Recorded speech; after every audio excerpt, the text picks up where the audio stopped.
Hey folks, welcome to Some Podcast. My name is Mark, joined by Christopher. I'm Chris. I have been Chris all evening. And will continue to be Chris. Remain Chris for the duration of this podcast. And then pretty much immediately after, I think I'll give up. Oh, well, don't do that. People miss you, Chris. We are in the Variety Bar in Glasgow, which is where we are in a studio. Just the two of us this week. The two of us this week. No Weaver. No Weaver. He has sadly passed away. Gleaming away next to us. Yeah. It's a bit lonely in here. It's certainly not cool. It's not cool. No. I mean, it is cool, but it's not. It's extremely cool. It's not cool though. In no small part due to us being here. Yeah. But it's also not cool in no small part due to us being here. Yeah. And the lights. So many lights. Hopefully you can see everything clearly. But yes, this is kind of part of No Mean Radio, which is a Variety Bar's soon to be launched radio community radio station, podcasting studio facility extraordinaire, which is being put at our disposal. We're very grateful. Thanks to Sean, thanks to Gail, thanks to the staff, thanks to Polliner, this week's sponsor. this week's sponsor. He got us through the teething problems of setting up these lights and trying to get things like depth of field. Wow. Aye. Words we never thought we'd ever use in this podcast. And Gone are the days of me sitting in front of a white wall, 3 inches from a white wall. Now you're in a 3D space, which is good. Absolutely. So we have some 3D chat. Let's have some 3D chat. Before that, we should probably have some 3D call to action. Yeah, you just knock that back. 8 years later. Poorly timed. Very poorly timed. So what can people do if they like this podcast that they're about to listen to? If you're watching this on YouTube, subscribe. Buttons down below. Do that. I'm watching you. You're watching me. So fucking do that. But if you're also on our YouTube and that you're just listening to this and you're like, you know what, I want to throw those guys some money so they can buy more Polliner in the lovely Variety Bar, which is in Glasgow, Sauchiehall Hall Street. Come down. You can join us on Patreon, which is patreon.com/unsungpod. And we have 2 tiers there. The first tier is that you can join our AAA Backstage Pass group, access to episodes a few days early. You get access to our Facebook group, which, yes, I know it's Facebook, but you can also talk to us on Patreon, the platform. It's a special gang. If you want. A lot of good patter in there. A lot of bad patter in there. Yeah, there's patter. There's patter. And yeah, so you get those 2 things. And also, we are going to be doing a little bit more writing. We've already started doing some writing. We've been doing some writing. I need to do a little bit less writing, frankly. Yeah, so you might get access to those articles a few days early or months early, depending on how things go. So yeah, if you want to hear the written word as well as hear the spoken word, then patreon.com/unsungpod is where to go. Yeah, the written stuff will be long form essays to bore the arse off you. Bore the absolute arse off you. Going in depth in some subjects that we otherwise perhaps wouldn't. One of them will be a long form exploration of Phil Anselmo, who is his band, you may have heard of them, Pantera, have just been announced as support for Metallica on the biggest tour in music. Metallica with Pantera. But yeah, Phil Anselmo will be supporting Metallica. 250,000 people, more than 250,000 people in the space of 4 days, assuming they turn up in time to see the support. And but just Metallica fans, they might not. Well, in this case. But yeah, that's the punishment you get. Yeah. For repeated offences of the racist variety. But yeah, there you go. We're going to explore that in a bit of detail because there's a lot of good essays over the years, especially post 2016. Yes. But we thought we would gather it all in one place and give it a bit of our own treatment. And that's the kind of thing you'll get if you subscribe. Yep. We've also got a lovely essay on charisma as well. Charisma. Which is nice. And also we have something even more special than Phil Anselmo planned, which you may see, potentially even longer. Yeah, you may see before it goes into a wider circulation, shall we say. What a teaser that is. What a teaser. Yeah, some of these things might get published, but you'll get to read them early. And if you're like, man, those guys are so cool, I need to give them even more money. Who hasn't seen that? What can I do? They could find out where we live, come round, stick some coins in an envelope and post them through the door. There's also an easier way. You could join the record club. Yeah. Right, okay, the record club. Yeah. Right, okay. So, Chris. Glug, glug, glug. Gotcha. Yeah, so we buy records from bands, usually via the medium of Bandcamp, because that ensures they get the maximum profit. And yeah, they're all curated. We have a vast library of them now. So if you're just going to join up, you'll be spoiled for choice. But these are records that I think is very unlikely you'll cross paths with otherwise. We find them via recommendations, via our own touring, via my work, my job as a promoter, like work with magazines, just word of mouth. We check them out, and the best of them, things that we think are really exciting and just aren't going to get the kind of platform they maybe deserve, which is pretty much bang on message for this podcast, we will send them to you. So you'll be giving yourself a wee present once a month. You'll be getting all the bonus features of the podcast. You'll be helping fund us to keep doing this stuff. And you'll be helping the bands and their independent labels stay in business, pay off credit cards, all that stuff. I'm sure if you listen to the podcast regularly, you've heard this ad nauseum, but there you go. It's a good thing to do. There's great music. It's in your own interests as well as everybody else's. Yeah, so patreon.com/unsungpod. Yeah, check it out there. So let's rip into this, because this is a thrilling episode. It is, and it's hot in here. So sometimes you pick a band and you're like, I want to talk about this band, but there's no real angle on this band, and they're English. Which often means this could get a bit boring. There kind of is an angle with this band, though. Remember when English bands weren't born as people? No. Well, I do. When? Well, like, who specifically? Basically all them. and then it all got a bit mild. I mean, I suppose there's still some exceptions, but even the exceptions tend to be the older ones. There's some very, very good English bands in the world, don't get me wrong, but they all live fairly sensible lives. as people do. Yeah, that's probably wildly inaccurate. I mean, Lost Prophets were Welsh though, so yeah, it doesn't really count. But yeah, so we're going to talk about an English band, and this English band is called Vessels.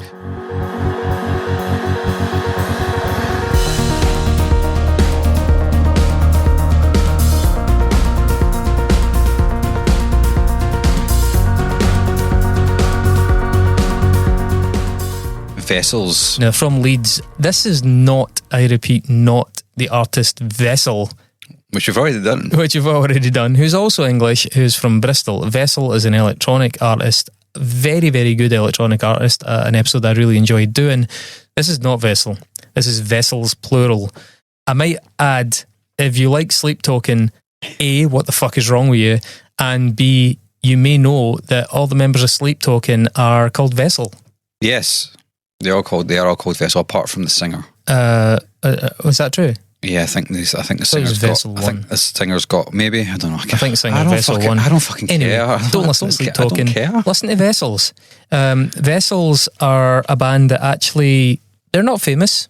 In fact, Vessels incorporated as a limited company in 2015, and as a result of their accounts being public, I can confirm it's a modest operation. I did actually find that, and I did look that they're up. on Company's House. Vessels are on Company's House. Since 2015, you can... All the best bands are on Company's House. Wade through their finances. If you want to join the Patreon record club, where the bands are not in Company's House.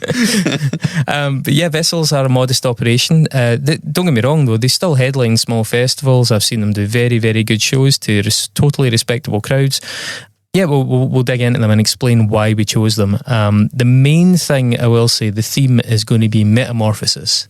That is going to be the consistent flavour of this episode. Constant change. It's a bit Sleep Token-y though. That's a bit. Anyway. Yeah. They formed in 2005 in Leeds. They were originally a quartet. They played in a number of projects prior, I don't know, in different arrangements. I'm not too au fait with their kind of proto years, but the original people were Tom Evans, Tim Mitchell, Martin Teff, and Lee J. Malcolm. I'm going to drop the J because I hate using people's middle initials unless they're extremely famous or very rad. A fella called Peter Wright joined in 2007. The most pertinent debate for me here, as I said, that there's a lot of change in this band's history, and what I want us to try and kind of wrestle with here is, has Vessels ever known what kind of band it wants to be? Or has it just drifted from sound to sound looking for something that feels like a fit? On the other hand, are the members of Vessels, do they just share some really quite enviable sort of symbiosis of like mission where they're happy to just evolve and explore and be adventurous? Which, hey, if you can find a band that are willing to go on that journey together, because this is a band that's, since Peter joined, it's been the same lineup all the way through. So the original quartet are still the original 4 of the original 5. A rarity, as we found out Absolutely, for our time yeah. on this podcast. So first of all, they must get on, which is nice to hear. But also, yeah, I just think because they've changed sound so much, that's even more remarkable, because I can totally imagine a bass player is your pal and he gets into a band because you're a bit post-metal, and then by the end of it, you're doing Blippy Blippy and remixes, and he's like, oh, don't you go into this, I'm going to the cat house, and then you have to go and find somebody else. Who doesn't like the cat house? Who doesn't like the cat house? So another way of saying some of that is like, have Vessels ever sounded more like Vessels than they have some of their peers and references of the time? And has there ever been a sound that they have defined? Have they ever been in the top echelon of bands doing a particular thing at any one time? I bring the album Dilate to the table from 2015. Yeah.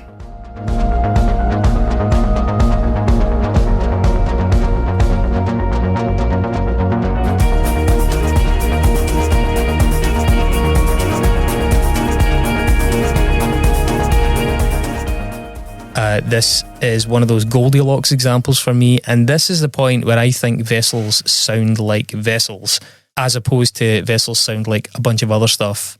Often a very, very respectable version of some other stuff, but on Dilate, Vessels sound like Vessels. I've got albums that, you can hear influences and stuff, but I don't have albums that sound like that. They go from being a post-rock band to being a sort of more than 50% electro, certainly, maybe closer to 75%, but with live drums, the odd guitar, sometimes double drums, actually. That was a big part of their live show, which is great to watch as well. So, yeah, I think that's the moment where, for me, that's them. And then they sort of sail past that into something else. And we'll go through their history. Can I put a thought out here? Please do. That we can return to when we come with the record? One thing I'd like to, just for you, because you're a fan and you've obviously nominated this record, to consider is this record a post-rock record anyway?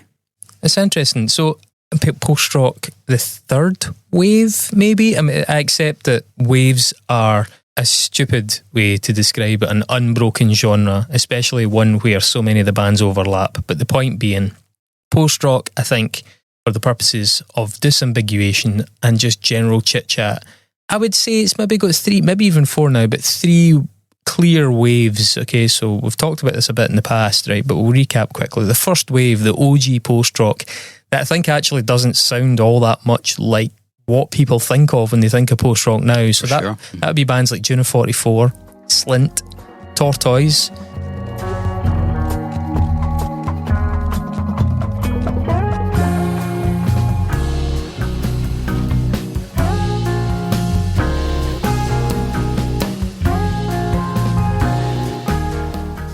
Codeine, Stars the Lid, who we spoke about with Ben Power, Labradford.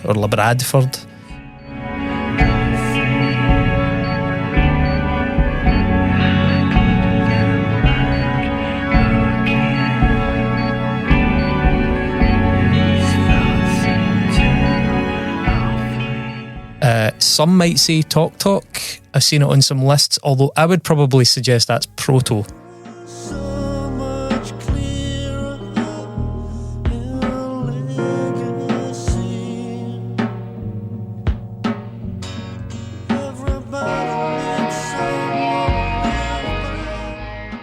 Before that was even a thing. Yeah, I mean, they become really jazzy and proggy and stuff. So you can see, like, I think one of the things that's maybe worth disambiguating with post-rock is that it leans so much on prog. Yeah. And I think that bands like Slint and that are perhaps not as proggy as the bands that would then go on to arguably define what post-rock actually is in the modern age. Yeah, for want of a better phrase, there's a kind of Albini-esque post-rock era, which I think is what that first wave sort of is. The second wave is when I think post-rock really coalesced into something identifiable. Funnily enough, Albini did work with some of these people. So you've got your mid to late 90s, Mogwai being a huge example of it. Godspeed You Black Emperor, who Albini recorded. Explosions in the Sky, Sigur Rós, they're the big hitters. You've got smaller groups that are quite revered. You've got Billy Mahoney.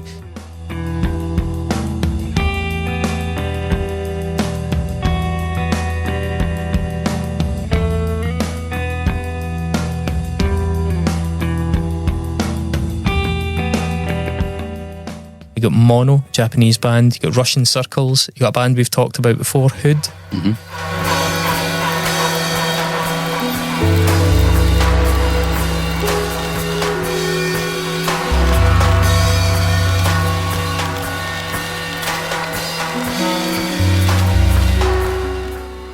you've got Red Sparrows, you've got Pelican, who are about to make a return. Pelican? Late 90s. Would you call them post-rock?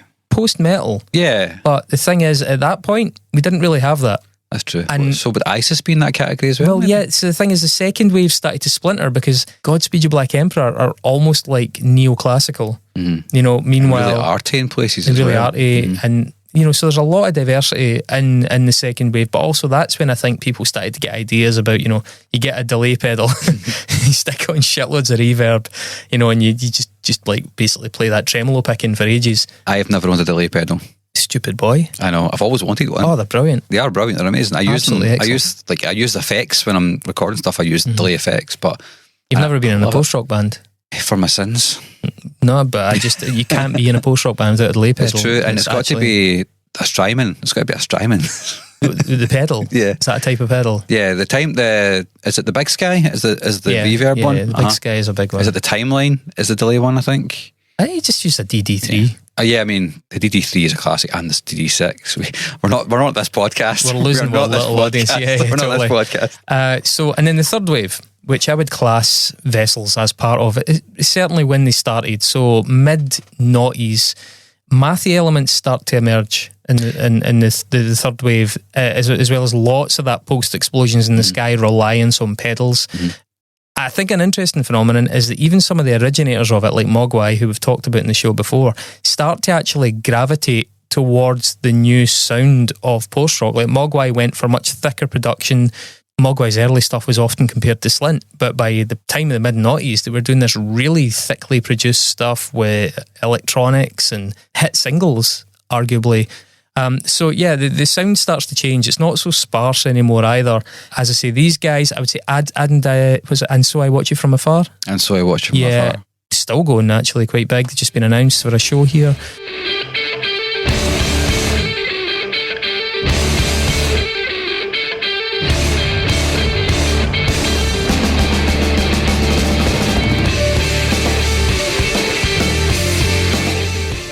This Will Destroy You.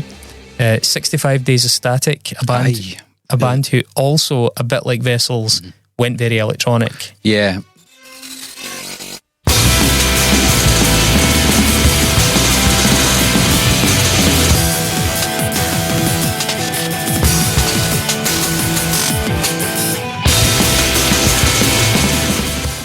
So I find 65 Days of Static really interesting, mostly intellectually than actually musically. I like their first record a lot, Fall of Math. They began to use generative soundscapes when they did the soundtrack for No Man's Sky. That's right. They got very Poindexter, didn't they?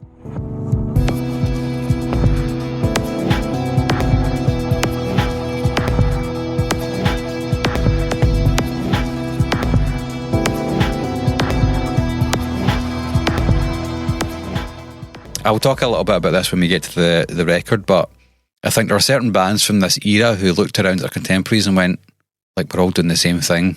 Why don't we try and push in different directions? They're a good example. Mogwai went soundtracky, which is actually a logical extension, really, of post-rock in some ways. They went soundtracky, they went electronic, they started to bring more vocals in. I mean, they tried a lot of different hats on at that point. Some worked, some didn't, and some were just totally mediocre. Yeah. They're not alone. I think they had some very good moments in that period. Well, we did an episode of Mr. Beast by Mogwai.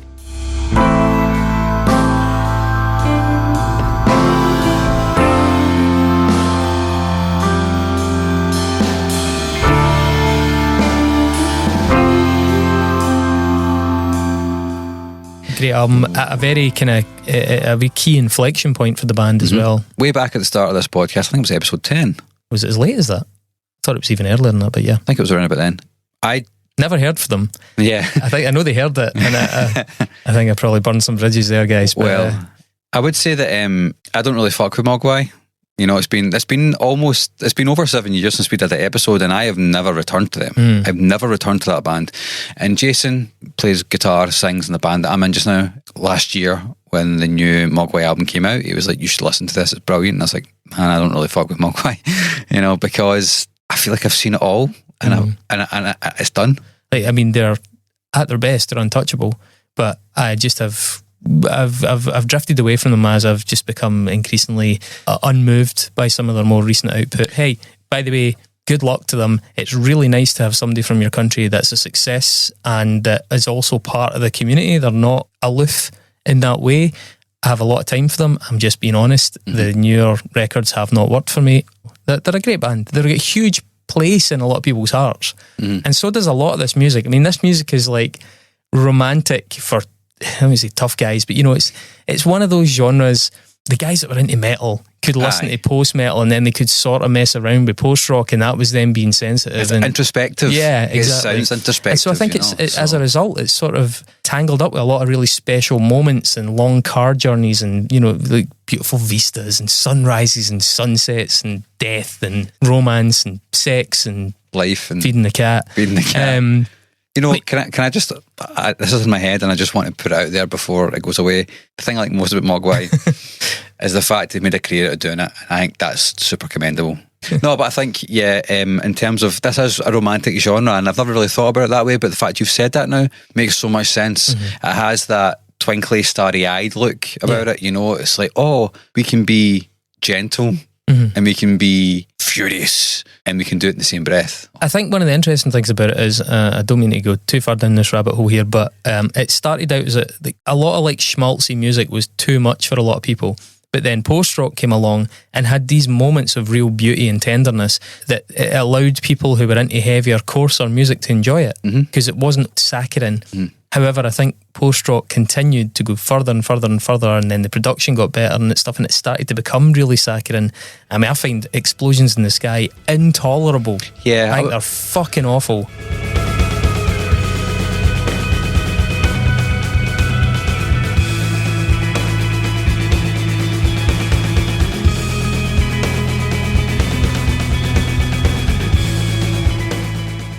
I was going to ask you about this because I really like Earth's Not a Cold Dead Place. I like that record a lot. I mean, it was okay at the time, but it doesn't hold up well. But I actually think the first track off the album that followed it is their best track.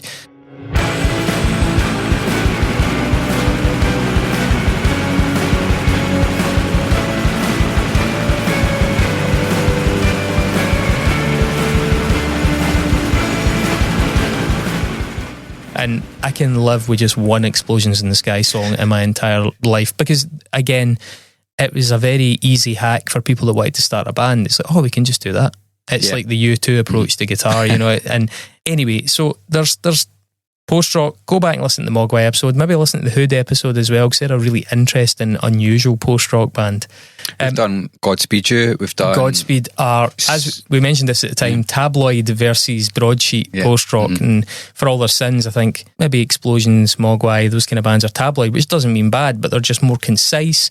They're a bit more obvious in the hooks, whereas Godspeed are 20-minute songs and huge passages that are really difficult and, you know, a bigger vocabulary, shall we say, like a broadsheet, like a Guardian long read. They've done the reading. Yeah, and if you're a smart arse like me, you obviously prefer that. So you are the most smart arse.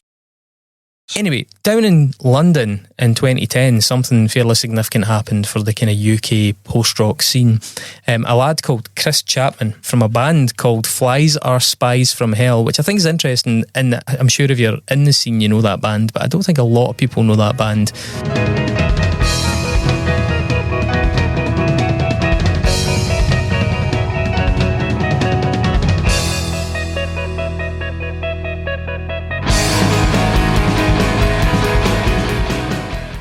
He starts pulling together these compilations of contemporary post-rock whilst he's in this band, under the banner of A Cheery Wave from Stranded Youngsters, which is taken from the name of a Mogwai song from Young Team. And it becomes a series of collections. He eventually forms a label called, I think it's Cheery Wave Records.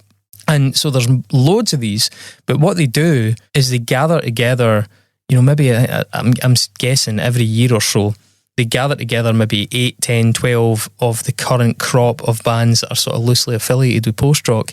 And you do start to see a lot of names. So some of the names on them, All Right the Captain, Up C Down C, Maybe She Will.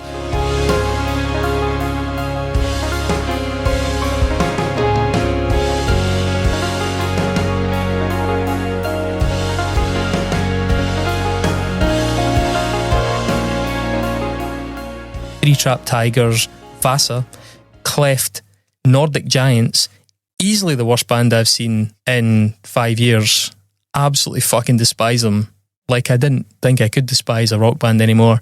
But it's a really interesting concept. He does that. I mean, I guess at first it was sort of like, how can we boost the band? Let's put together mixtapes. I mean, it's something that people have done on Spotify and for years, you know, associate their band with a mixtape that has other artists on it. Put yourself alongside those artists. But it also, in its own way, started to build a scene. And there's plenty of those comps where his band are not involved at all. It just became like a sort of passion on the side. So you do see a lot of that scene coming together on those collections. So you can go out and you can find them. And if you want to have a wee trip down memory lane, as well as find some stuff that you probably overlooked, because there's loads of bands on them that only had one release and then they just didn't work out for one reason or another. So it's a fun wee trip. Going back to Vessels, they are a complex live proposition. They have 2 drum kits, an absolute abundance of synthesizers. They have guitar. I think they still have live bass, loads of percussion. It's a really big footprint on stage.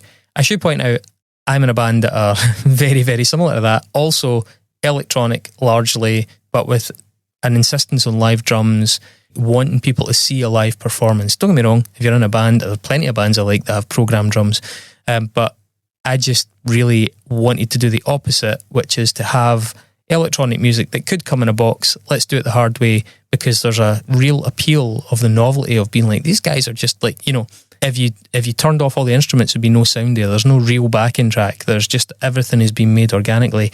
And Vessels are a lot like that. I think they do have some stuff in the backing tracks now because it got so complex, but largely they are just creating everything out of whole cloth on stage as close as they can. And this is a reference point that will come in when we do the record.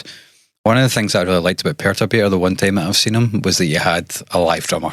That's good, because when I saw him, his synths weren't plugged in. And I don't know if anything else was programmed or not, I don't know, but it probably was. It was a metal drummer, and it was like, holy shit, this guy can hit. And it just made it sound like it was in the room. Which makes a lot of sense as well. We've talked about this as well, because Perturbator straddles a metal audience. Yeah, he played guitar. Synthwave stuff just totally works for metal crowds as well. But in terms of deciding to make effectively live dance music, the band I've talked about this. There's a quote that they have. They describe the intent of the musical shift, certainly for Dilate, as aiming to create a living, breathing human version of electronic dance music. Lee from the band spoke to Loud and Quiet. We'll reference this interview a few times because it's quite good.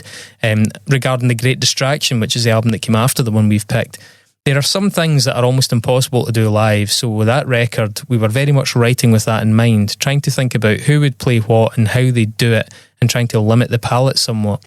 Effectively saying, and I can relate to this, and as somebody that tries to do the same thing, it's actually quite limiting. You're like, we've only got so many hands.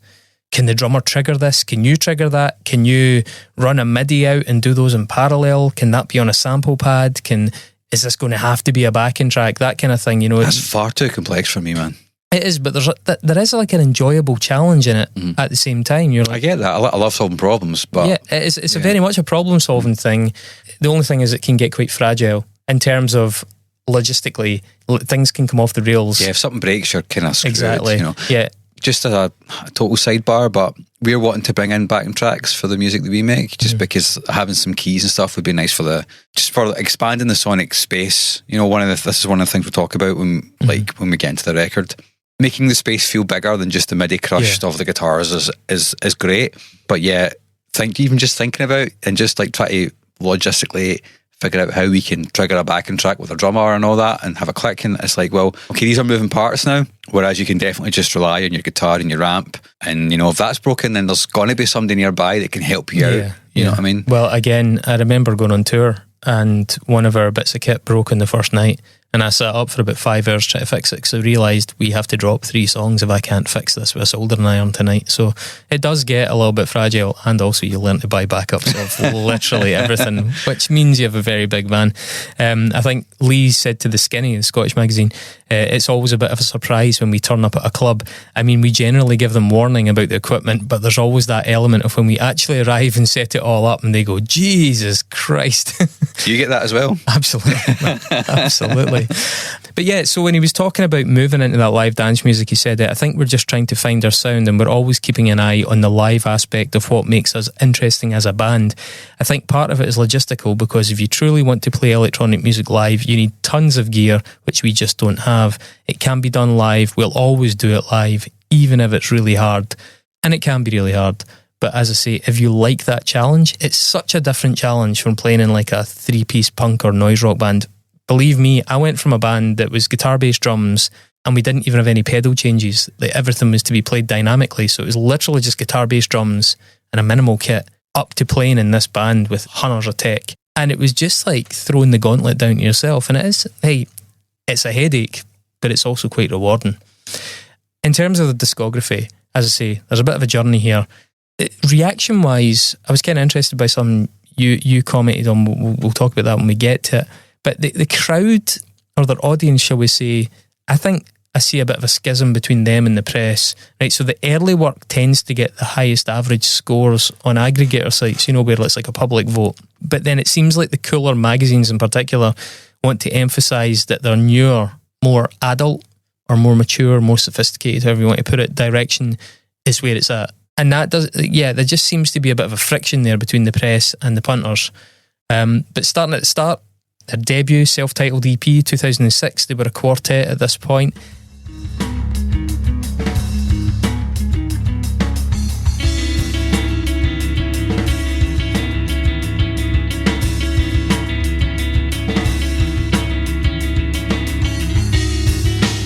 By the way, it's differently sequenced depending on what platform you're listening or, you know, what you own. So I'm not going to mention track numbers, but I will say the tracks like The Beast actually sound a lot like Juno 44. Altered Beasts? No, that's on their album. So sorry, no, you're talking about the EP. I do apologise. The Beast is on the self-titled initial EP. It actually sounds a lot like Leto. Leto were another band that started as very much a post-rock band.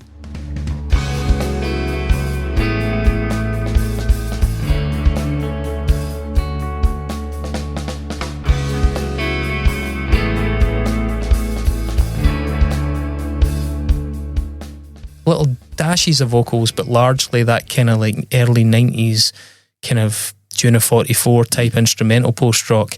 There's tracks like Armed to the Teeth, which I think is a dreary and widdly misfire of a song. There's also a tune on it called Look at That Cloud, which is an epic, and it must have been a favourite with their crowds because it then appears on the first full album in 2008.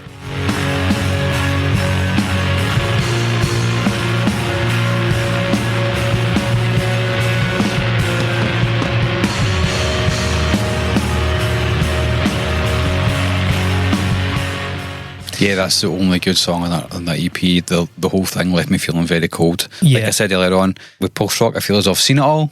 I guess maybe at the time, it's 2007 it came out. You wouldn't have seen it all. 2006, actually. You wouldn't have seen it all at that point, but... Well, I mean, to be fair, man, post-rock had been about for a good decade and a half easily at that point, and a lot of it had been done. I wasn't particularly impressed with them at that time, and I'm not now going back. So did you get into that? Did you hear them and see them? I remember when they were doing their earliest tours. Yeah, I remember stuff going about. I mean, we were playing and gigging, travelling up and down. You would see the name and stuff, but it just never clicked to me at all. They brought out a single in March 2007, UK. I think it's maybe a double A side, UK and Forever the Optimist. Was it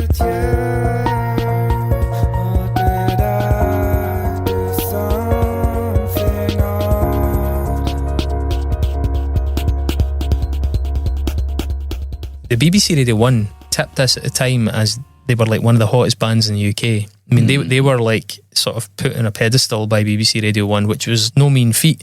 When this came out in early March, it came out in the first week of March, they were already doing a live Radio 1 session for Hugh Stevens 3 weeks later. And I mean, being in a band at the time, we were all pure green-eyed, like, what the fuck? You know, everybody's raging, like, how did they get that? Who do they know? People really loved it. And is it also money? No, I mean, no, I don't. I think, to be honest, UK sounds like a Radiohead outtake. It does. I've actually written that in my notes about that as well. It's post-rock, but it's post-rock in a kind of like very British wispy way. Wispy? Yeah. And they brought out a second single, Two Words and a Gesture, in late 2007 to try and maintain some of that momentum.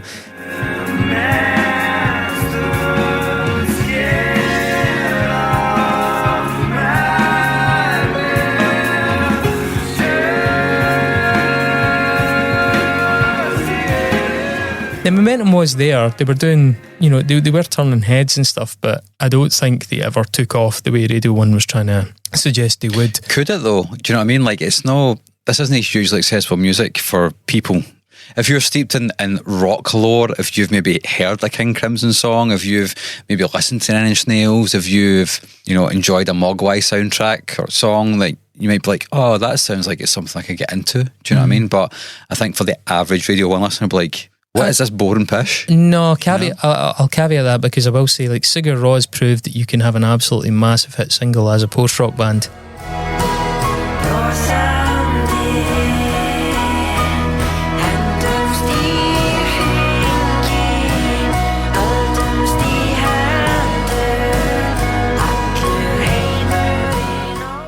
They were very concise, though. They still got to the chorus quickly. They still wrote songs in almost a pop way.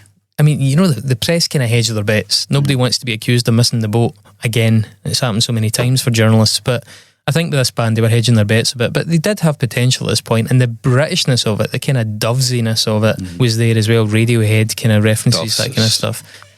So 2008, they bring out White Fields and Open Devices. It's a debut album. It had been recorded in December of the previous year with Mr. John Congleton in Minneapolis. That's a guy of The Paper Chase. We've got a full episode, at least one. Was it two? At least, yeah. I mean, he's also recorded so many records that we've done. Celine Dion, Marilyn Manson, some of our favourites. Yeah. That's wild. But also, wild. He's done so like Baroness, and I think he's a brilliant producer.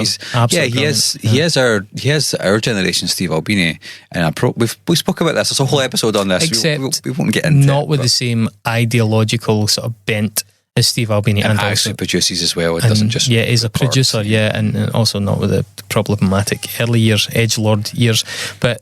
I love Congleton stuff at its best, but you can only work with what you're given.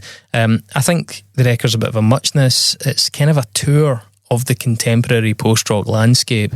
You've got like ghostly soft mono bits with the track Happy Accident.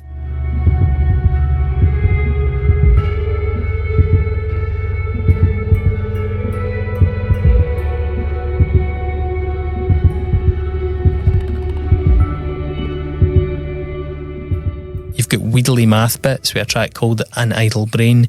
You've got Folktronica, or almost Folktronica, with Walking Through Walls. And then you've got this Explosions in the Sky, delay saturated emotion writ large on a track called Trois Heures.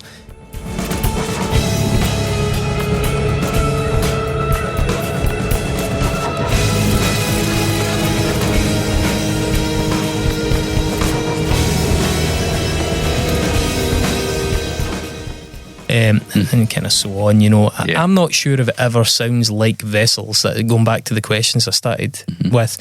And if it does, I'm not sure what Vessels sound like. And I'm not sure that they know what they sound like. This to me sounds like a cross-section of the contemporary landscape at that moment. Are they top of a subgenre? I mean, they're good. Whilst they do everything fairly well, there are bands out there doing the specific bits better. Do you know what I mean? So they're kind of a jack of all trades. And I don't think, if this is the Vessels that remains, I don't think we're ever talking about them on this show, to be honest. I think you're probably right. I didn't mind Altered Beast. Altered Beast so By the way, I listened to it a bunch, and I couldn't tell if it grew from a jam of that earlier song, The Beast.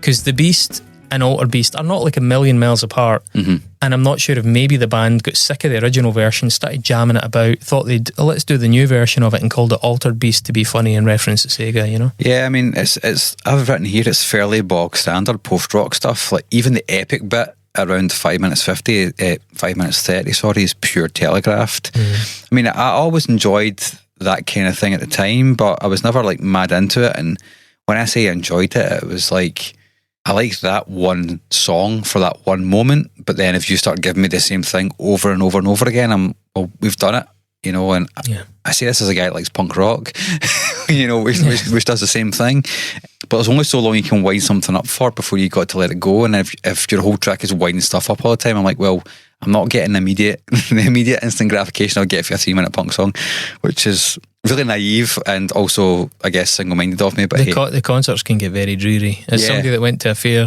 share of post-rock concerts at that time, I guess for me the keys are a nice addition because you didn't really hear that very much at the time. 100 times in every direction, I thought that was pretty cool. There was some nice synth tones in that.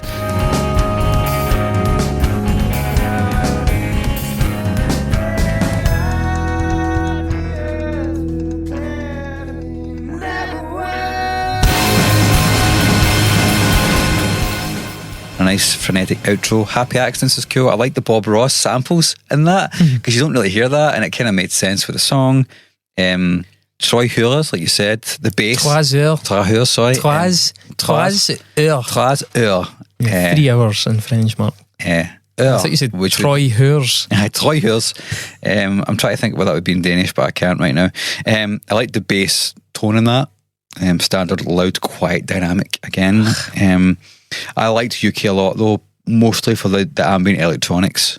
Like I would love to incorporate more of that kind of thing into the music that I make. That reminded me of Jimmy Eat World and Clarity era when they were just putting bits of ambient, sparkly electronic and stuff, which was quite unusual in that genre.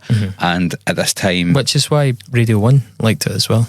Yeah, but I mean, when I listened to the whole discography and I was looking back, I was like, well, I can see how they're trying to maybe thinking about pushing this in a different direction, this genre in a different direction.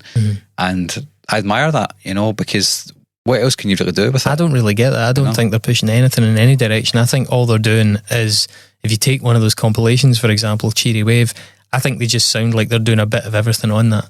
And it's all stuff that's already out there in the ether, and they're just like approximating, we can do that. We can do that as well. We can do that. Yeah, we can do that. It's like, yeah, you can.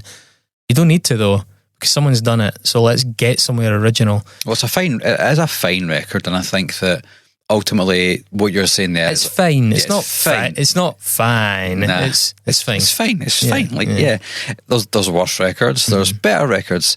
It is for the most part just another notch in the bedpost. Throw it on the pile and move on. There it is. Yeah. This episode brought to you by Progressive Insurance. Do you ever find yourself playing the budgeting game? Shifting a little money here, a little there, and hoping it all works out? Well, with the Name Your Price tool from Progressive, you can get a better budgeter and potentially lower your insurance bill too. You tell Progressive what you want to pay for car insurance, and they'll help find you options within your budget. Try it today at Progressive.com. Progressive Casualty Insurance Company and Affiliates. Price and coverage match limited by state law. Not available in all states. So Retreat 2009 is a special limited edition tour CD that came out to go along with that tour from the album. Some interesting bits and bobs in it. There's a bunch of remixes. In May 2010, they went to Dallas, Texas this time, again to work with John Congleton, and they produced an album called Helioscope, which came out in 2011.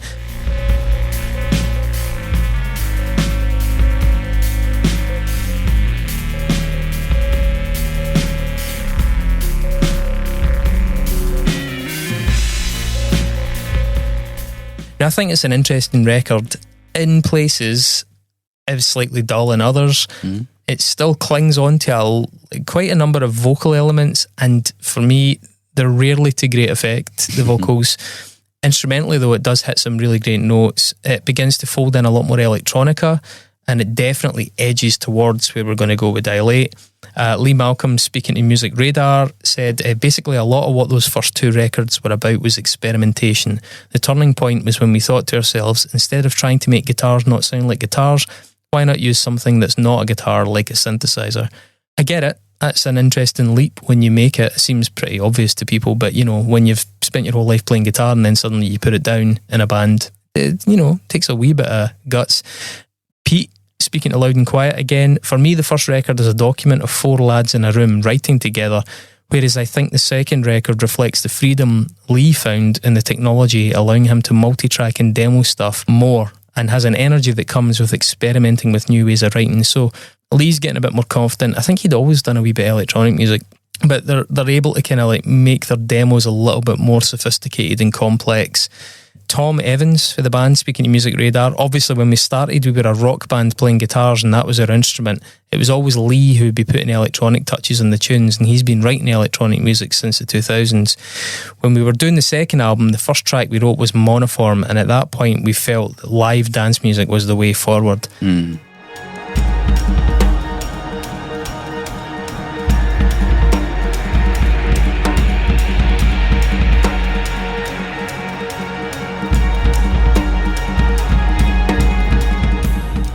I actually don't think that is the point. I know he says that there, but I think we can place the point even more precisely, and it comes a slightly later. Interesting. Okay. In terms of the track highlights or noteworthy tracks, the second one, The Trap, as a purely post-rock outing, this one would still be very high quality.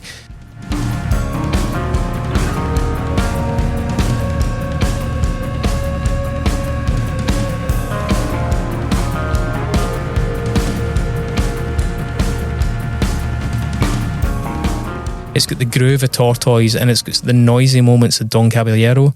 It kind of comes from like that first wave, the older post-rock, more Albini-esque stuff. I'd say it's actually far better than the majority of their more conventional post-rock output.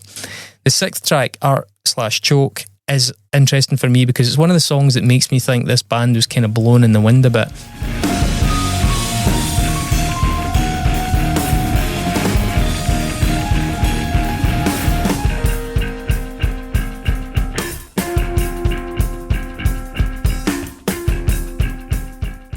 It's got mathy elements, and it reminds me a bit of that 2010s zeitgeist. So you've got And So I Watch You From Afar, even bands like Adebisi Shank, who we've also covered, who are on their way back, where synthesised guitar pedals became a thing and you started relying on a different form of tech to do a lot of the heavy lifting in it.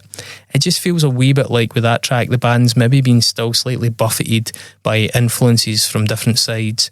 The eighth track on it, All It Ends, is an example of two different things. One is the really mopey Oxfordian indie vocal that reminds me of Doves, and I hate it. However, it ends really well. It's got a really beefy last third in that one, and I think it's really effective.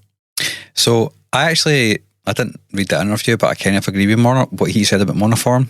The electronics are very clear up front. It's not just pads or keys or pianos like in the last record, but there's actually a melody in the electronics, which is like... Yeah. It's not just augmentation, it's critical to the... Yeah, it's helping shape the feel of the whole song, you know. The Trap, like you said, it kind of sees them fall back into a more traditional mode of songwriting, but their songwriting is getting better.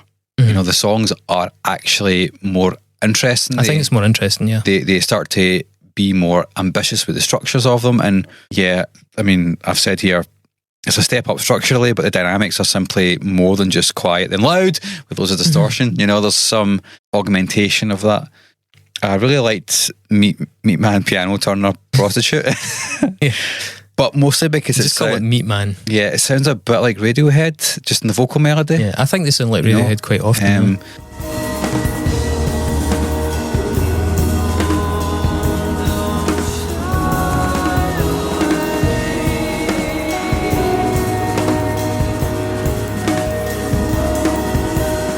The drummer is also great in this song, and we should say that he has a really good drummer. Yeah. He's a very, very good drummer. They actually have two drummers, so... Well, I guess was there one in this song maybe? Yeah, I'm not sure who their kind of like legit drummer was for the bulk of their career, but like when I got into them Dilate era onwards, there were two people going to the kit. And then the last song I enjoyed was Art/Choke, mostly just for the arpeggios and the keys. Again, they're pushing forward. They're thinking a little bit further than just what can we do with guitars and bass. We can do maybe more if we actually use keys properly. Yeah, I just think Art/Choke sounds very of its moment. It is. It's got the same sort of staccato thing going on, that stop start Don Cabby thing, you know, and a bit of Don mathy. Cab, but like via Ireland and their infatuation with like synthesized guitar pedals, which by the way were sometimes amazing. Goodness knows I'm on record at how much I like Adebisi Shank, but I do think sometimes it was a bit of a lazy option for bands. It's a hard thing to do as well, which is weird. Man, you need to have hellishly good chops as well, which the Adebisi guys do. The Helioscope bonus album came out in 2011 as well. It's mostly remixes plus a couple of originals. There's some good tracks in it. One called Mild Eyes Afflen's remix of the track The Trap. It's a bit of a banger.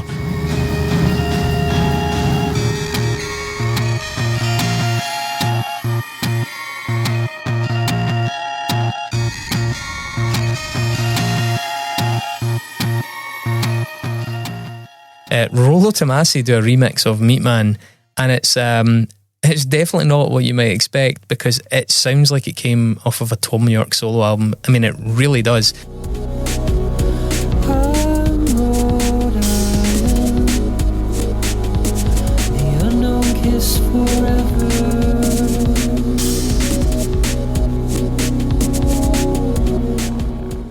Rollo Tomasi doing a remix. I don't know who, maybe all the band, maybe just a couple of them, but it sounds like a Tom York tune. But yeah, Vessels that year headlined the BBC Introducing stage at Glastonbury, and that's sort of like, I don't mean like it's like a high watermark, but that's certainly like a good role to have down there, and it shows that the BBC were still very much behind them. Now, in 2012, this is what I think is the inflection point. They did a cover, it was a self-release of a track called The Sky Was Pink. I don't know if you know that song. It was written by a guy called Nathan Fake. It's an electro classic.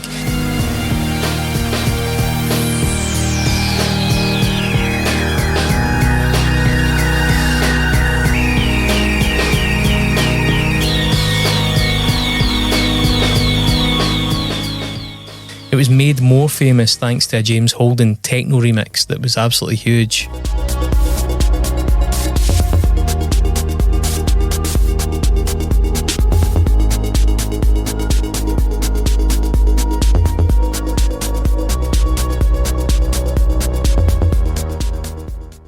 Like, learning how to play that song seems to have played a huge part in their transition from post-rock to electro band.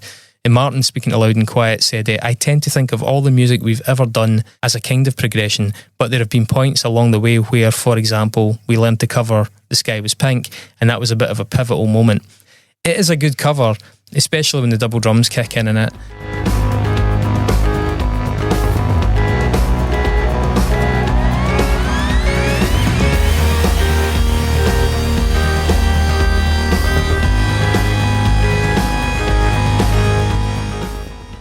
The Astro backing synths, I think, actually work much better than the lead organ. So they play one of the lead lines in the track on an organ that I think sounds too dry and a bit clumsy, but the backing synths are brilliant in it. They followed that in 2013 with a mixtape called Time for a Change, and that sort of set the scene for, basically, this is a band that's trying to change its sound. They're no getting away from that. Some years later, they would do an interview with Claire Francis for The Skinny Again up here, and they would look back at that moment and the change in direction. Martin said, when we were starting out, it was quite fun to make things as complicated as they could be. I think over time, maybe we've kind of got more interested in getting a bit more depth, and sometimes things that are just a bit simpler. They were getting more and more complex with Helioscope, trying to find an answer, and actually the answer wasn't to get more and more complex. The answer was sometimes more simplified, but go for something a bit different sonically. Lee Malcolm says, I think for us it just felt like we'd explored the sort of post-rock, prog-rock thing as much as we thought was necessary, and it was either call it quits as a band or just try something new. Martin saying to Skinny, although quite a few years ago I spent more time in Leeds clubs, more recently I've probably spent more time in clubs in Berlin or London. We've got a very good friend who's part of the whole Berghain bar thing, so we've all spent a fair bit of time in that club. I guess that was probably in some ways more influential in recent years than anything in the Leeds scene. And I think the band is acknowledging that they reflect the things that are immediately around them. When they were going to Leeds clubs, when they were in Leeds, they sounded like a lot of the contemporary British post-rock scene. When they started going to techno clubs, when they started going to the Berghain, things like that, they started to sound more like an electronic band. They obviously heard these tracks and they were like, fuck man, this is brilliant, we should do stuff that's more like this. It's a pretty simple instinct, but you know, you can really hear it playing out. In retrospect, they cite the likes of John Hopkins.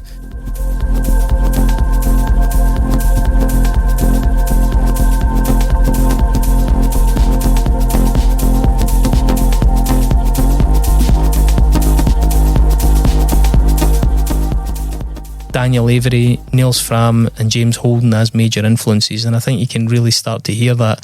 2013, they brought out the Elliptic EP. It arrived and it demonstrated this new sound, primarily with the track Elliptic, which we'll talk about because it's on the album. I think it's one of the standout tracks on Dilate, spoiler alert.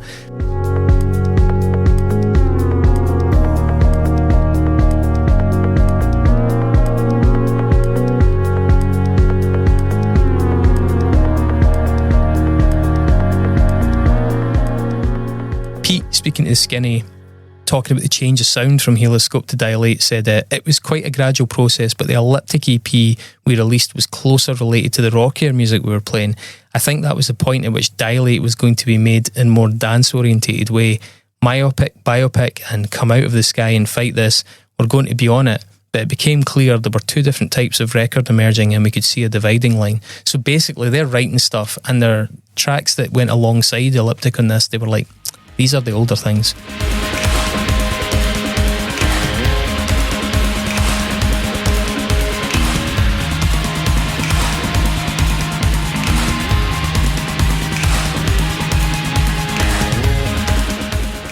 This is the older us. Let's put these out separately here and let's keep this album that's coming together.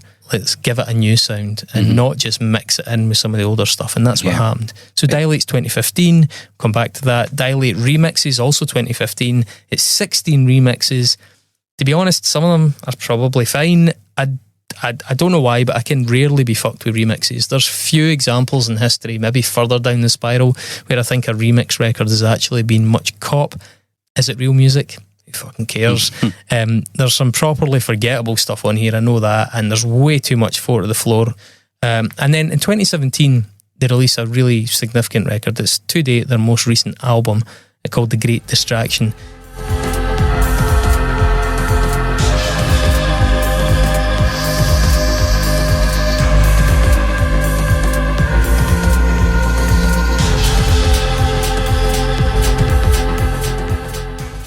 By the way, quite a nihilistic subject. It's very existential. There's a lot of dread in it, which I thought was quite interesting because I didn't know what the album was about. Because so much of it's instrumental, it's hard to really connect with what is the meaning behind this. But reading a bit about it was quite fascinating. So it seems like the process around writing an album has changed at this point. The band are not jamming in rooms anymore. I think one of them said, quote, life gets in the way.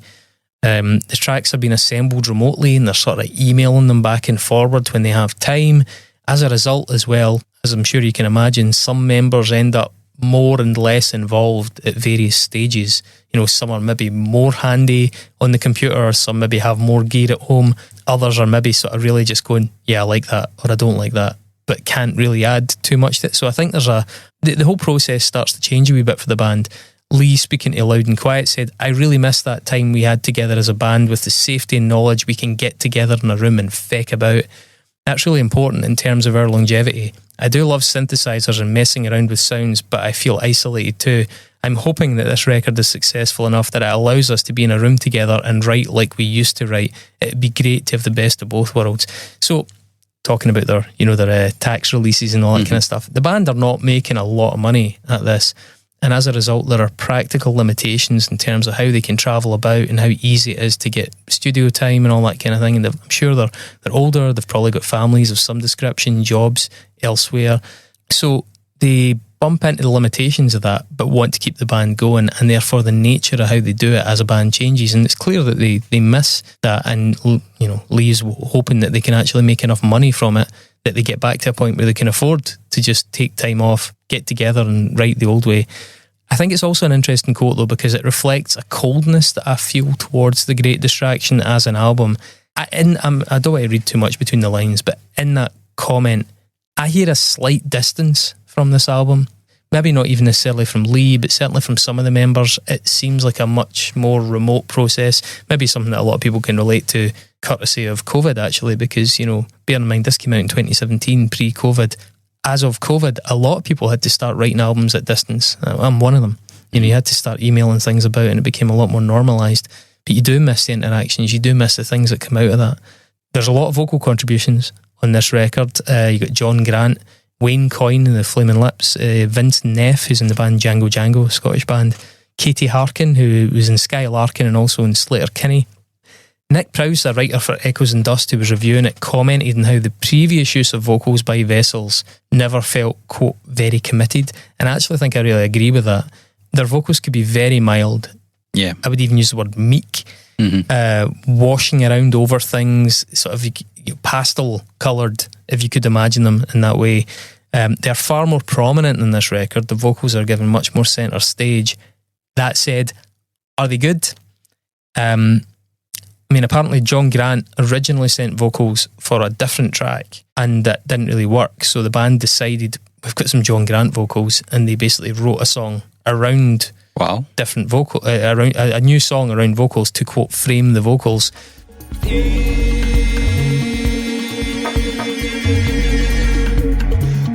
has never got you anywhere.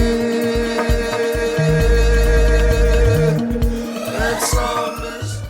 Martin, talking to Loud and Quiet, said, I think also with the collaborations this time around, previously we've often finished a piece of music ourselves and then someone else has put something over what we've done. So in that, there hasn't been a lot of interaction or collaboration.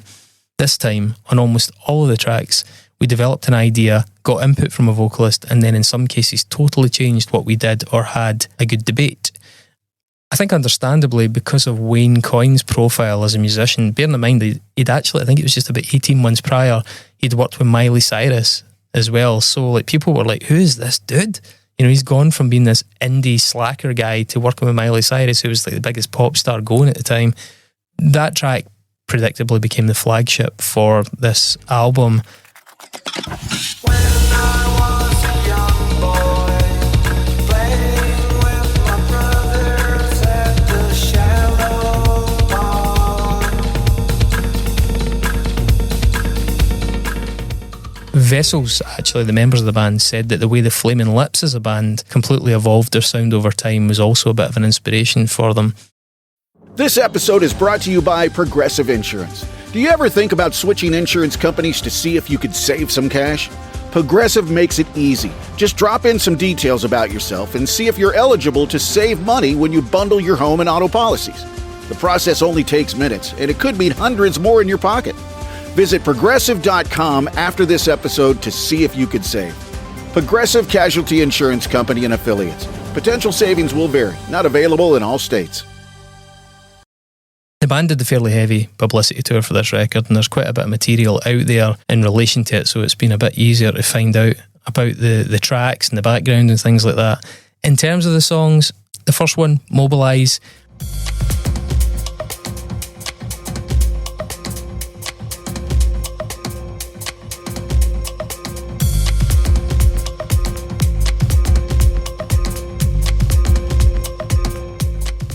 I can say from experience, having seen them live a few times, that the double drumming that opens this one is a lot of fun to watch live. There's a kind of odd, really protruding arp that becomes groovy just by sheer persistence, to be honest with you. It's not a great bit to start with, but sheer repetition kind of like forces its way into you. It's a good track.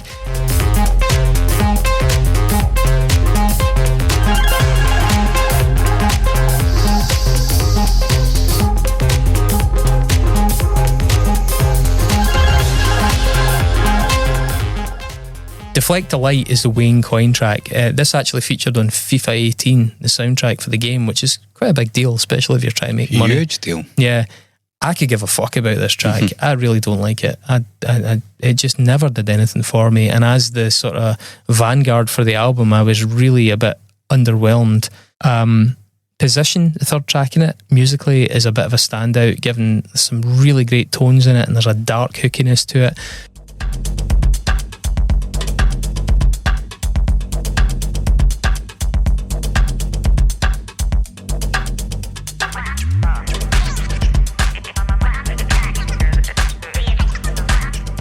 However, I do think it has to be said that a lot of the stuff in this album sounds like remixes. It sounds like the band are writing remixes before they release the tracks, or like they're writing the tracks and then they either overwork the tracks, or maybe the remote way that they're arranging them and passing them to each other, it almost ends up being a remix by default because they're chopping it up and reinterpreting bits and bobs. And yeah, you know, it's a little bit odd in that sense. You feel like you're listening to a sort of posthumous version of a song. Radiart, the fourth track, is probably the most direct and effective track on here for me.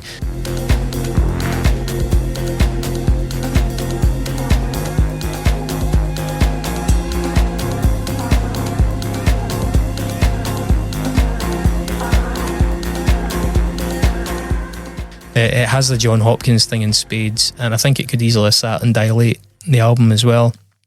But the rest of the album's a bit of a non-event. The vocal inclusions don't add anything that improves the band, in my opinion. And regardless of the, whether it's John Grant, Wayne Coyne, whoever, I just don't think they bring anything to the table. The songs are less, not more, memorable and or catchy as a result of the vocals. They seem to have compromised on that to accommodate these vocals, which is counterintuitive a bit. Because, you put in a vocal, you think it's immediately more relatable and more mantra-esque, and it just doesn't. Not nearly as much as Dilate. And whilst the album starts just okay, 3 and 4 really pick it up. I was gutted to hear it just sort of drift off into a bit of an electronic abyss. It's just meh, the end of the album. I can't even tell you how long it is, because I really tune out on it. 49 minutes. Right, well, The shortest record. I've gone back to the album multiple times, but it still just isn't happening for me beyond track 4. So yeah, what are your thoughts on this one? It's pretty far down the electro hole. I didn't expect you to like this. It has a whole different vibe, but I actually think it's still got some of a post-rock feel to it. In particular, I actually quite like Deflect the Light, because I actually like the vocal on it. It feels really neon-soaked and colourful to me.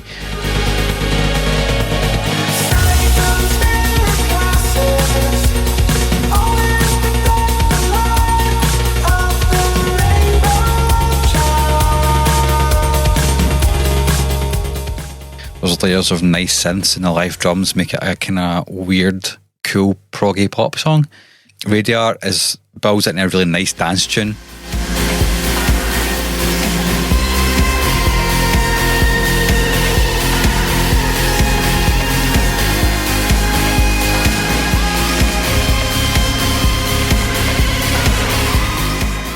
It's not really my thing, but I found myself nodding along to it. It's got a nice bass synth sound as well. It kind of... They spend a lot of time in the tones in this. They say that in the interviews. A lot of time in the tones. The lead synths sound like Perturbator to me. Those power, saw-like synths. I like Deeper in the Sky mostly because of the ARP in it, the arpeggiator in it. It sounds like Depeche Mode, which I was all for.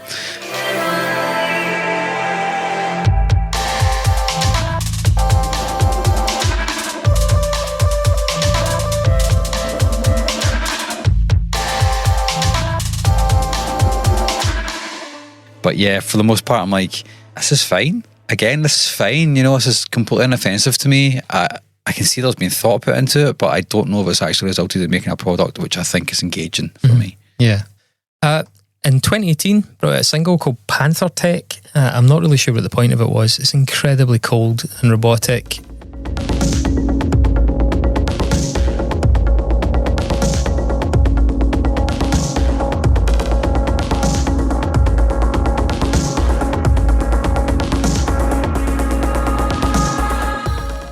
It's rhythmically led. There's not really much happening in the way of melody. It's fine. To be honest, again, it sounds like a remix or something. It's absolutely non-essential in my view. And then also in 2018, they brought out a single, Sleep Find Me.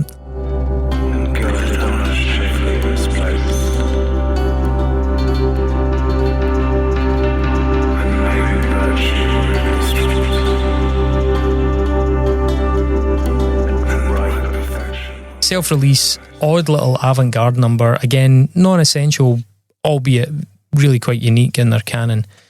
And that's it to date. So I'd like to spend a wee bit of time on Dilate, the 2015 record that we came here for. They have all been changes throughout their career, every record, but this is, to me, the big stylistic change, the biggest single leap. All those new electronic influences of that moment are to the fore. Music Radar makes a John Hopkins comparison in the analysis, and the band, as I say, have acknowledged liking him. John Hopkins' album Immunity came out in 2014, and tracks like Open Eye Signal seem really relevant to where Vessels went musically. I think they've been into that. You can kind of hear their Berghain time there. Apparently John Hopkins started playing one of the Vessels songs regularly in his DJ sets as well. They also cite a band called Rival Consoles as a big contemporary influence. I think also they were friends with them. They're from down south. I mean, even by the time of their first record, Vessels were not 100% a guitar band. By the first album, you've mentioned those keys in there, but the ratio was just very, very different. There's no question that it's tilted from maybe 5 to 10% electronic to well over 75% here, I think. Or at least, 75% by the time it gets to The Great Distraction. And I think that was always going to test the patience of some of the kind of more old school post-rock dudes.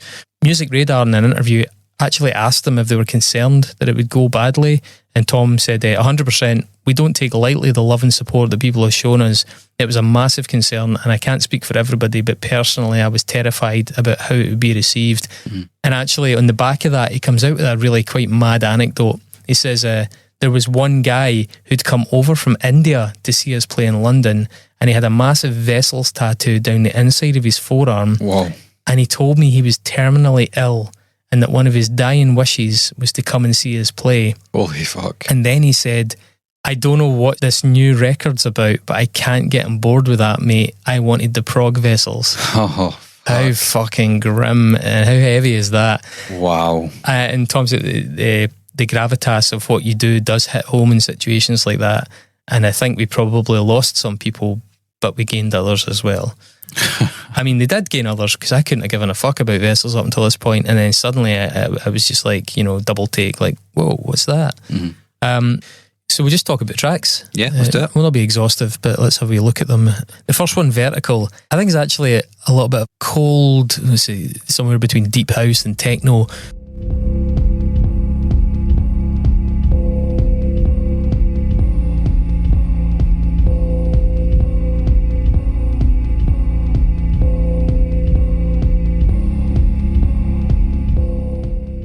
It's a decent way to set out the stall that this album is going to sound completely different. It must have been a bit of a shock.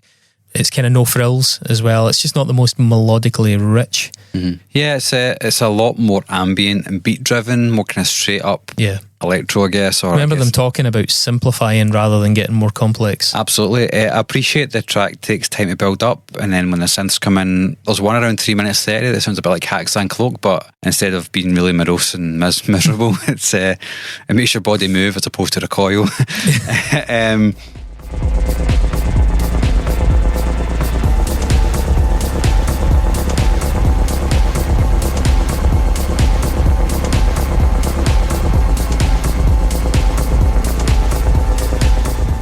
I don't know, like, I asked you earlier on if you think there's still post-rock in the band, and the way they structure these songs, I think, are really similar to how that's done. There's the build-up and the tension and the release. There's the same kind of system, I think, being involved towards songwriting here. You can hear it throughout this entire record. This isn't far away. This isn't not million miles away from what they were doing before. It's just different instruments. Structurally, yes, I take your point. They are still fundamentally a post-rock band, but I mean, what they're doing with it now, but what they're filling those moulds with is a completely different substance. Yeah. I mean, things really get going with the second one anyway, Elliptic. So Elliptic was on the EP, clearly caused a big stir back then. This track takes a lot of really great turns. One thing that immediately stands out is the kick drum sound. They've got a real in-room kick drum sound, and it really distinguishes it from other electro. They don't have just a kind of 808 sample or something like that.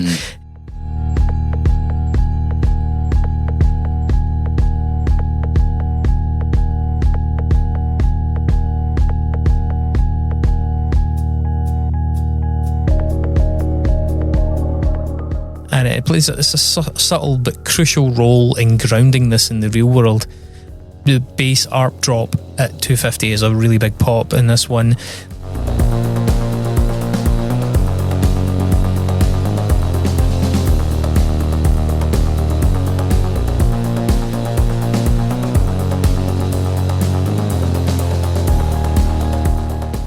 There's a Final Fantasy ARP filter about just shy of the 5 minute mark. It's a beautiful payoff. And they gradually introduce this delayed higher ARP that becomes really contrapuntal.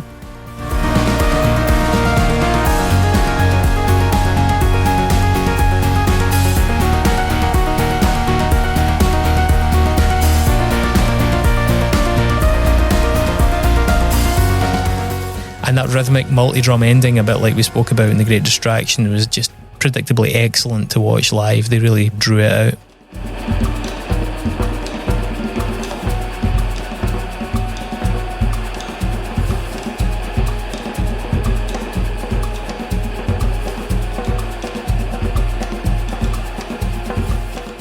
Yeah, I mean, first of all, kudos to them for pulling off the transition between the songs. One of the things I like about this record is the songs kind of flow into each other, which It feels of a piece, Yeah. doesn't it? Yeah. And the first movement, and I will call this a movement, it gives me, like I said on the last It's record, how you know you've made it, boys. Radiohead vibes, but it's less skittery and anxious than Kiddie or Amnesiac, which is Yeah, kind of the reference point I'm thinking of when I say Radiohead there.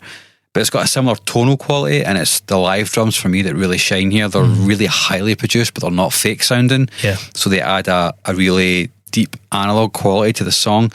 I like how it kind of builds tension with like loud power synths, then drops it and reduces everything to a pulsating kind of fading crystal, and then it just shatters it into a million pieces. Yeah. I think there's a like great song. 2 or 3 really key payoffs in this song. For You know, sure, it's yeah. not one of those tracks where it just has the one payoff. It's got multiple big moments in it. Yeah. Echo In, the third one.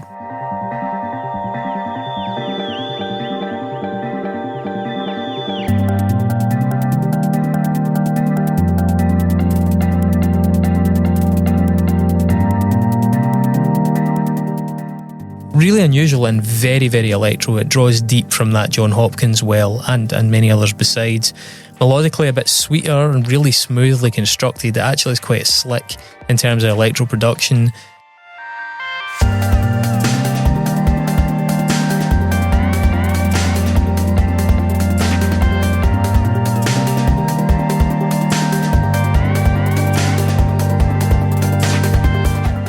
The live playing on the hi-hats gives it some life, and you said skittish, you said, but it has a frantic kind of skittish energy with some really nice glissando as well, you know. The ARP is really nice in this, and I like the sort of modulated and pitch bent lead around 149 drop into a halftime section, which I think works really, really well.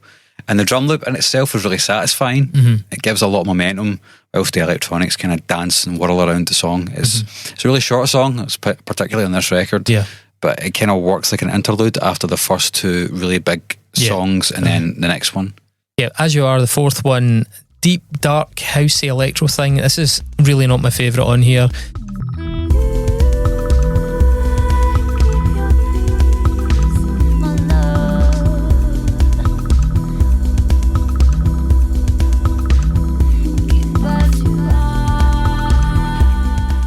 It sounds to me quite Bristolian and actually really quite dated. I do think it works as a bit of a pacer track though, you know, with the kind of very prominent female soulful vocal, but like just musically it just doesn't click with me. I think it's a good idea to bring the vocal in at this point, just to keep the vibe fresh. I mean, yes, but I think there are better vocals on here. I agree. You said soulful, I've said that as well. There's actually some really nice harmonies, and if you listen closely you can hear they're kind of warped and made a bit uncanny sounding, a bit robotic sounding, which I really liked. When I listened to this song, I felt it was always being shuffled along a futuristic assembly line Futuristic assembly line. that's made of pillows and manufactures sleep. What's the film where the guy gets built into the car? Is that Minority Report? Where he escapes by climbing inside the car as it's getting made, or is that iRobot? I think it's iRobot, yeah. That's what I'm seeing. You do actually get some Nine Inch Nails style synth right at the very end of the song, which is Later period Nine Yeah. Inch Nails. quite foreboding because it segues nicely into the next track, which has got a bit of a darker feel. Yeah, so the next track, Attica, is a huge song.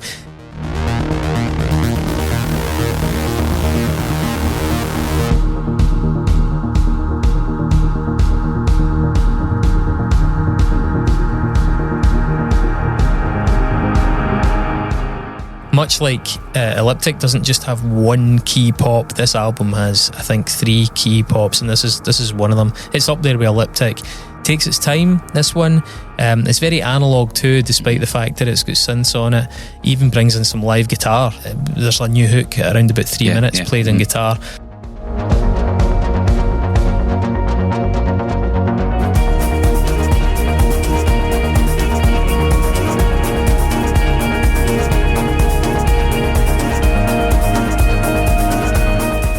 The 4 minutes 20 filter section is just brilliantly done, and the way it bursts into full electro at halftime as well. I love that tune, and it's a really rewarding one.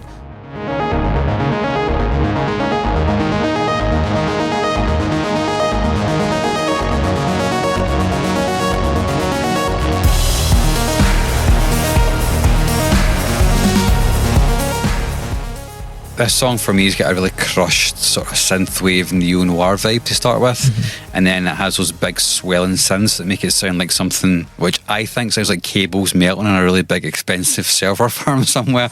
It's just like a tone of the synth which just feels like it's breaking, but the song itself doesn't sound like that. It's just a really nice sound, I think. Yeah. It's interesting you say that, because there's a quote that I'll bring in my conclusion that I think casts that in an interesting light. Okay. So we'll come back to that. We do get guitar, like you said. It's actually really well judged and it works really well with the song.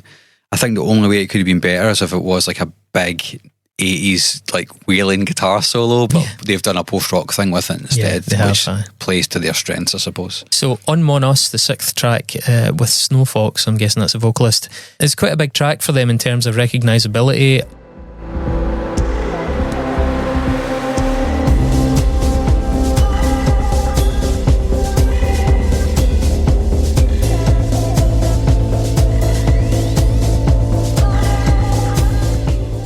I noticed that one fan review on Sputnik Music described it as moist as fuck. Moist or as just fuck. Moist AF.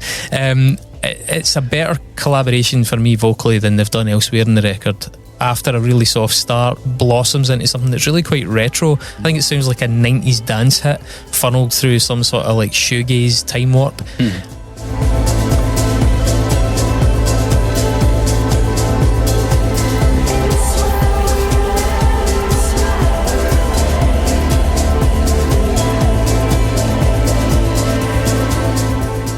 It's very much on the accessible side without being a complete sellout. It is a bit cheesy, but it gets the job done. And yeah, just about survives. Walks a fine line of cheese. I think a lot of people would eye roll at it if they're into edgier stuff. But I mean, I've seen it live. It's a nice tune. I'm in two minds about the song because it feels like a bit of a come down after the excitement of the last two songs, and I kind of wanted them to keep that momentum going. I don't like it as much as Attica, but I think it's not doing that job. It's still a good song. I think it feels as though they could have pushed it further for me. I tell you, one thing I can say is that having seen them live, plenty of festival crowds, we played with them at a festival, and some of the darker, heavier stuff, whilst I prefer it was tracks like On Monos that really brought in a festival crowd, like your more, let me say normies, I don't mean to be so condescending, but people that were not so adjusted to the darker, heavier electro sort of stuff. It was like they were quite into this. I can see how it would attract passers-by if exactly. You're playing it live. Yeah, and they were actually the closing band on us. I mean, we talked about them closing that stage at Glastonbury, but they were a closing band when we played with them, and it was this kind of thing worked really well on a closing set because it just gave everybody something to dance to. Yeah, the vocal is actually really good. It's kind of unobtrusive. It feels more like a sonic element rather than the focal point of the song, which I quite appreciated. It is the thing that I think makes it cheesy, but they've obviously made that creative decision. They've said, look, will we go with this? Yeah, let's just fucking, if we're going to be a bear, be a grizzly. Yeah, if you listen to it very closely, you can actually hear, I think, a male harmony underneath the vocal, which is quite nice as well. Nice touch. So Glass Lake, the 7th one, this is for me the third kind of key point in this. It's not as ostentatious as Attica or Elliptic, but it brings one of the album's stronger hooks to the table.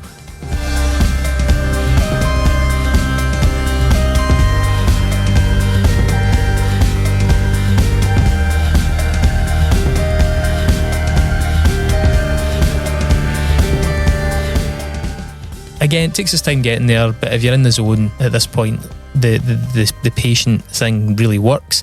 If you're not in the zone, I can imagine this tune could be a wee bit of a drag, so maybe it depends on the listener and how charitable they are. But the last third in this as well is a really nice dreamy workout, sort of warm, euphoric ending as opposed to ending big.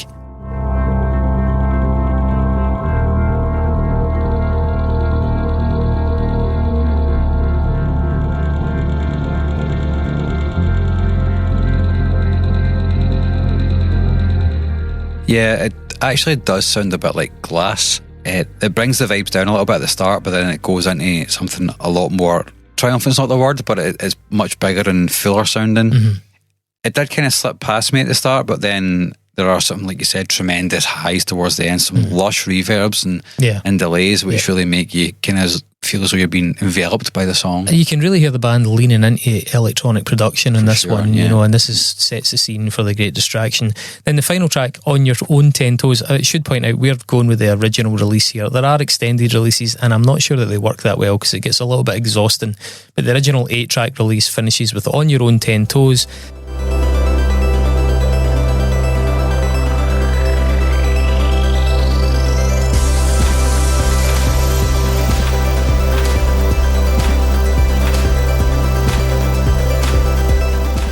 fairly blissed out. It's a bit of an arpeggiator orgy, which I portmanteaued into arpeggiatorgy. I like it. It's all blown out reverse cymbal samples and sparkling cascades. It's a wee bit tropey, but it's quite nice. It's having fun.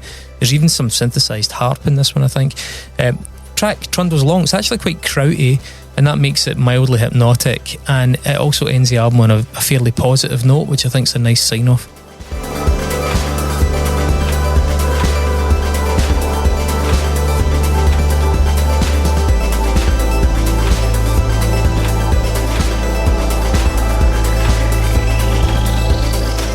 Yeah, I agree. It is quite starry sounding. The synths are really big. It's got some really early 2000s dance sounding pads to it, which I liked. I actually liked the drums on this in particular. The production of the drums, for me, were a real highlight. There's a lovely warmth to this song. I imagine it's like dancing in a desert when it's raining, you know. It's just like, it feels like you're getting hit by warm water, you know. It's like the electro post-rock version of All Apologies. And you finish with something that's oddly upbeat and like singable.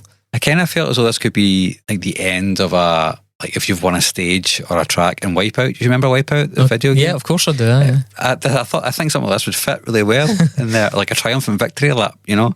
It's lovely stuff. Yeah. So the album's nearly 50 minutes. I think it's about 30 seconds shy of it. Is it one track too long? I think maybe, and that would probably be As You Are. If I was wielding the axe, I don't think that does the vocal thing as well as on Monos. It's a bit of a lull for me. I would maybe resequence it, but then again, you know, who am I? It's a really strong record. Conclusion wise though, post-rock Vessels is not for me. They passed me by at the time, and I'm not sure I would have ever gone back to them, as I say. Just as I've never gone back to most of their contemporaries, not least of all as well because like 95% of post-rock had long since worn thin with me. It felt basic, it felt rote, it actually felt too easy. You know, uninspired, uninspiring. It tried too hard to pull at the heartstrings. We were talking about that earlier, how it initially represented an option for like rough, tough, hardcore and metal guys to maybe get in touch with that side of themselves. Have feelings too. But it became too gaumy, it's trying too hard to touch that moment, you know, make a guy in a plaid shirt cry. The tedious use of the lead guitars and other effects pedals was getting really boring for me as well. All the guys up the front of the stage, you know, looking down at the floor. Electronic was much more interesting at the time. I had gotten into fuck buttons at this point, and they were a big landmark moment for me in terms of knowing that electronica could also be nasty and ragged and difficult.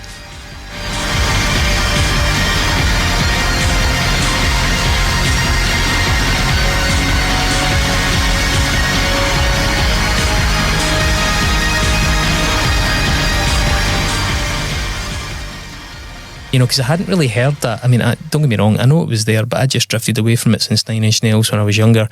And they were the fuck buttons with the band that drew me in. And so Vessels worked. Vessels were always a touch too clean, a bit like John Hopkins. I like some of John Hopkins' stuff, but it's just I feel almost a wee bit guilty enjoying it sometimes because I'm like, it's a bit too easy. You want a bit of rough and tumble. It's a bit too pureed. You know, it's like you blended the food for your kids. It's like, no, just leave it lumpy. Let them, it's good for their bowels. You know? Why is it so smooth? Totally. Sometimes it's just a wee bit too, you know. But on Dilate, I think that's very minimal. I think Dilate... You think so? I think Dilate is clean. I think it's quite smooth. But I think it's less sterile than The Great Distraction. Okay. It also has the live performance edge, which that doesn't have really. The double drums, which really helped it stand out, both on record and in concert. They were really entertaining to watch live. As I said, I think The Great Distraction, I think by then they lacked a bit of humanity and edge. And also I think they lacked some really standout tunes. There was very few highlights in that record. Them reflecting on Dilate versus A Great Distraction, and this ties back into something you said earlier. Pete was talking to the Skinny, and he says, Dilate was still very much using our old palette of sounds, so it was us trying to make more electronic dance music with the instruments we'd toured for years, playing more post-rock. In the past couple of years, we've invested a lot in the equipment and ourselves to find the right noises and sounds. The palette we have at this point compared to the palette we had a few years ago in Dilate, I think is exponentially bigger. That leads to more interesting sounds. I disagree. Mm-hmm. I think I actually agree. So I can hear amazing electronic synthesizer sounds, expensive sounds, actually, But I can also hear a little bit of the option paralysis of The Great Distraction. Dave described in interviews working down from almost 700 demos and ideas. Maybe that's a slight exaggeration. What the fuck is 700 demos? I actually prefer the sound of the struggle on Dilate, where they took that smaller palette that they're describing and those other instruments and repurposed them to do something new. I think that sounds much more alive. You can hear that tussle. You can hear they're working, like there's a push and pull, try and make this happen, and how do we make that guitar sound better? Or let's not use the guitar, let's try. I think that's actually a really interesting quality to it. The Great Distraction sounds exactly like it described. It's an endless bank of presets and parameters that are tweaked to the point of, for me, a bit of indifference. Does Dilate sound less sophisticated than The Great Distraction? Yes, it probably does, and I think that's okay. So, as I said, Dilate is one of my many Goldilocks moments in a band's canon that we've covered in this show. It's the time that, for me, Vessels sound like Vessels. This is what Vessels sounds like to me. And yeah, that puts it in a kind of the upper echelons of my repeat listening electronica, certainly. This is quite a good album. It took me on a journey, which I really enjoyed. It feels like they've been trying to put something together with a traditional guitar, bass, drum setup for the last two albums, but never really got there. It just existed. Yeah. It was part of the morass of other post-rock shit that was kicking about at the time. I think ultimately one of the reasons why I move away from post-rock is that while I can appreciate the patented use of dynamics and the lush tones and how they deploy light and shade to create something occasionally quite staggering, after like two songs it just wears really thin and you're like, I've heard that trick. And as I said earlier on, I'm a punk guy. I don't mind one or two tricks, but when you're taking 8 minutes to tell me that trick, I'm like, well, you have to have something else for me. Hey man, it could be Mogwai Fair Set and they could take 15, 16 minutes to tell you that trick. Yeah. Or My Father, My King take 20 minutes to tell you that trick. I think there's only so many sonic spaces you can really dive into with guitars, bass and drums before you just start to hit natural barriers. Sometimes that's alright. You can be a really good band that uses their instruments well and creates great songs, and as a punk band then is able to reinvent the wheel a little bit every single time and be good at that. But I think when you're taking time to make prog epics and they're all sounding roughly the same, you kind of go back to the drawing board a wee bit. It was interesting that they did comment that they were either going to pack it in or do something new. Yeah, you've ran out of road, you know. I think one of the things that I enjoy about more straight ahead, shorter songs is that you can always refine that and kind of move that in different ways within that space, because a lot of the bands that I really like, the melody is the king.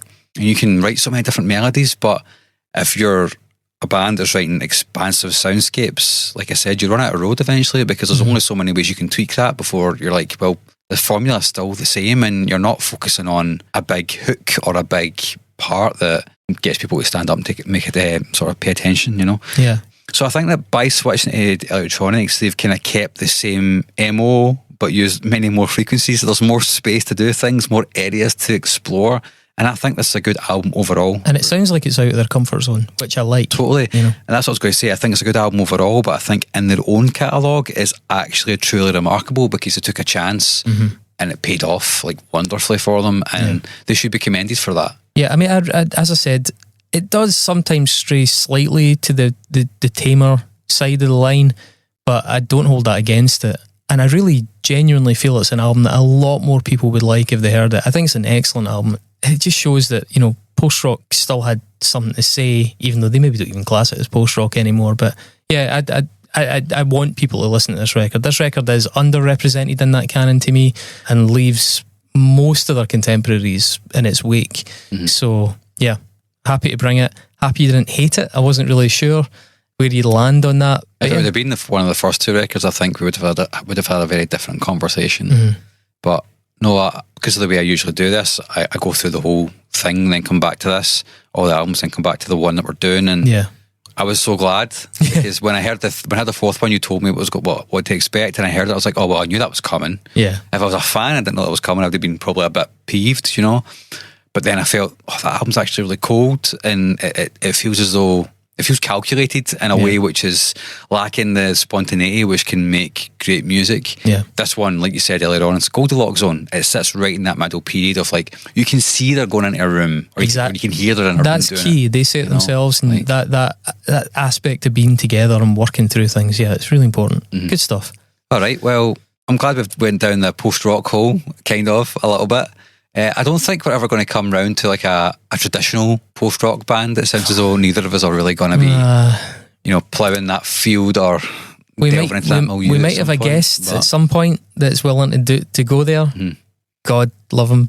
But if you're, it's probably going to be a guy as well. Totally. If you're screaming at us to do like Explosions in the Sky or 65 Days of Static or maybe She Will. Wait, no, 65 Days have one album in particular that I could perhaps get with, but no, we're not going to do Explosions. Get to fuck. There's a lot. There's a lot. And So I Watch From Afar. I really like Gangs. I think it's a good record, but like I said, I've heard all the tricks, man. I don't really need to hear them over 4 or 5 records. No. And one thing that you said earlier on is that this band are from Leeds, and Leeds has got a Strange Forms Festival, so like post-rock's a huge thing in that city. This is pure Art Tangent music as well. Totally. And so many of these bands built their careers on Art Tangent and that kind of circuit, And that's fine if you like it, but I guess it ain't for the Unsung podcast. Jeez, man, that'd be a fucking long weekend, wouldn't it? Yes, in more ways than one, for sure. Next week, we have no idea what we are doing. No, because we're building up to 2 weeks' time, a hefty undertaking. So next week, we're going to freewheel it. We'll pull, we're your boys. We're going to pull something out the bag. Your boys will have we ever disappointed, apart from the weeks where we didn't do a show? We always and apart from our family. My family, maybe, actually. So, no, we'll come up with something. That'll be thrilling. It won't be anti-rock. Won't be anti-rock, but that'll be soon. Yeah, oh my God. And Uncle Rock as well. Hey, that's what you pay for. Talking a pay and go and subscribe. Yep, patreon.com/unsungpod. Or if you're on YouTube, you can hit the description below and see all of our links and subscribe and all that. But yeah, this has been good. I'm glad we did this. We should do this again sometime. Awesome. Sometime, maybe next week. Maybe next week, yeah. Same place, same time, probably. Bye.